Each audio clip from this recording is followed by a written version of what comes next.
Pernah manggil ya Jabbar pas lagi sakit hati? Makanya sering sakit hati. Jabbar itu panggilan untuk orang yang lagi sakit hati, habis dikecewain. Dikecewain oleh apa? Banyak lah, tergantung circle kehidupan kita ya. Ada yang circle-nya lebih ke main, berarti disakitin sama gengnya. Ada yang circle-nya lebih ke romantis-romantisan, disakitin oleh mantannya.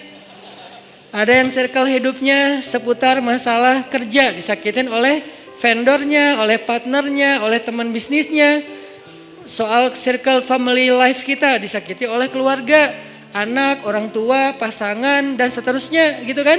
Yang jelas ketika kita merasa disakitin, ketika kita merasa kayak dikecewain, panggillah Allah.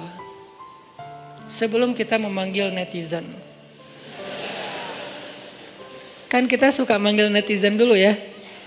Posting, update status, story. Terus storynya tuh curhatnya minta respon lagi tuh. Dengan kasih polling lah. Dengan request lah gitu kan. Baiknya gue putusin atau enggak ya, request gitu. Semuanya putusin terus dia bingung. Gimana ya. Nah sebelum kita istisyarah kepada netizen, karena netizen itu istisyarah, bukan istifta, bukan istikharah. Yang paling tinggi itu kan derajatnya dari 3 level. Meminta pendapat, nomor 1 tuh istikharah, minta pendapat Allah.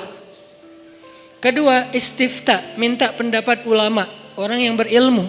Ketiga istisyarah, minta pendapat orang yang lebih bijak dan berpengalaman, termasuk kepada teman kita atau followers kita atau geng kita, itu istisyarah. Sebelum kita istisyarah netizen, ya ayyuhal netizen, sebelum kita pakai kalimat itu, atau ya ustaz, bahkan sebelum ustaz, ya kiai, ya syekh, maka ya Allah.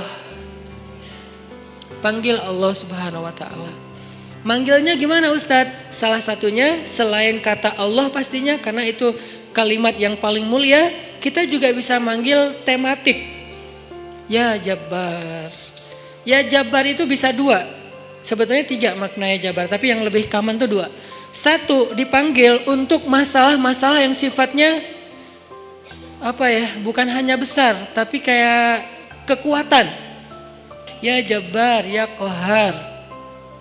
Arti Jabbar dalam konteks itu yang perkasa, yang memaksa, ya Qahar, yang menaklukkan. Sehingga dipakailah kalimat Jabbar, Qahar, Aziz, kan kata-kata yang nama-nama yang perkasa gitu, untuk doa-doa yang sifatnya biasanya dipakainya dalam kondisi terzolimi. Ini doa-doa orang yang terzolimi. Kayaknya nggak perlu dihafal juga sih. Bukan gak perlu dihafal, gak perlu dipakai. Kenapa? Berharap kita tidak mendoakan orang yang zolim. Kecuali yang dizolimi dalam urusan agama. Kalau dizolimi urusan pribadi sih, mending jangan mendoakan orang yang menzolimi. Kenapa? Rugi. Mending doain diri sendiri. Ketika kita punya kesempatan doa kita diijabah, jangan kasih doa itu untuk orang lain. Rugi, walaupun bentuknya mendoakan atas keburukan, tetap rugi. Mending kita pakai buat doain diri kita sendiri. Ya Allah, saya lagi dizolimin, mudah-mudahan. Nah gitu kan, berarti kan kita dapat kebaikan. Ya Jabbar, itu panggilan orang yang sedang sakit hati. Jadi 1 artinya untuk orang yang lagi dizolimi, 1 lagi untuk orang yang lagi hatinya kayak sedih, kayak disakitin. Gak sebesar zolim sih, cuman ya lumayan lah, bikin gak bisa tidur, bikin tumbuh jerawat gara-gara itu gitu kan ya, karena stres.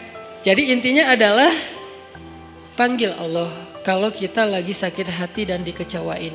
Ya Allah, ya Jabbar. Salah satu doa minta disembuhkan kecewa dan sakit hati di dalam sholat adalah Rabbighfirli warhamni wajburni. Kalimat wajburni. Selama ini kita baca enggak? Kan? Tahu artinya? Hampir. Apa arti wajburni? Bukan paksa aku dong Allah, enggak. Padahal arti Jabbar juga yang memaksa kepada kehendaknya. Tapi kalimat wajburni, makna Jabbar di sini makna yang ketiga di antara 3 makna Jabbar, yaitu yang mengobati sakit hati. Jadi ketika kita berdoa, Rabbighfirli, warhamni, wajburni, warfa'ni, warzukni, wahdini, wa'afini. Banyak banget ya. Luar biasa kita ya. Wajburni itu artinya kalau kita terjemahin, sembuhkanlah sakit hati saya. Atau bahasa lain juga bisa diterjemahin, hiburlah aku ya Allah. Aku lagi sedih nih.